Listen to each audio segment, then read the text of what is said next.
19ஆம் நூற்றாண்டில் இங்கிலாந்து தேசத்தில் புகழ்பெற்ற மருத்துவர் டாக்டர் ஜான் அபர்நாத் வாழ்ந்து வந்தார்.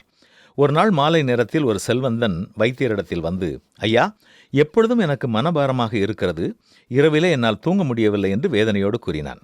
மருத்துவர் அதிக நேரம் எடுத்து அவனை நன்றாக பரிசோதித்து பின்பு அவனை பார்த்து, உங்கள் மன அழுத்தம் நீங்கி போக வேண்டுமென்றால் நீங்கள் மனம் விட்டு பேசி சிரிக்க வேண்டும். அப்படி உங்களை மறந்து பேசி சிரிக்க உங்கள் அருகில் யாரும் இல்லை என்றால் நீங்கள் கட்டாயம் வேடிக்கை செய்து மற்றவர்களை சிரிக்க வைக்கும் பிரசித்தி பெற்ற கிரிமால்டி என்ற புகழ்பெற்ற காமெடியனை சந்தியுங்கள் என்று சொன்னார்.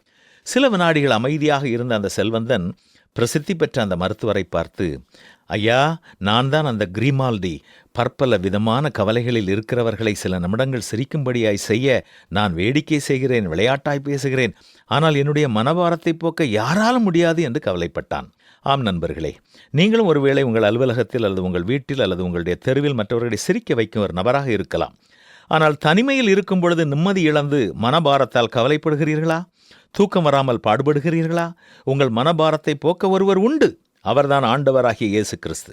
வருத்தப்பட்டு பாரம் சுமக்கிறவர்களே, நீங்கள் எல்லோரும் என்னிடத்தில் வாருங்கள், நான் உங்களுக்கு இளைப்பாறுதல் தருவேன் என்று கூறுகிறார். மனிதன் மனபாரம் அடைய முக்கியமாய் 3 காரணங்கள் தான் உண்டு.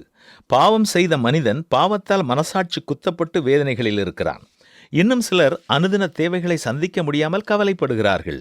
வேறு சிலர் தங்கள் மரணத்திற்கு பின் எதிர்காலம் எப்படி இருக்குமோ என்று கலங்குகிறார்கள். இந்த 3 காரியங்களுக்கும் இயேசு பதில் கொடுக்க காத்திருக்கிறார். கர்த்தராகிய இயேசு கிறிஸ்துவை விசுவாசியுங்கள். அப்பொழுது நீங்களும் உங்கள் வீட்டாரும் ரட்சிக்கப்படுவீர்கள். என்ன, நம்புவோமா?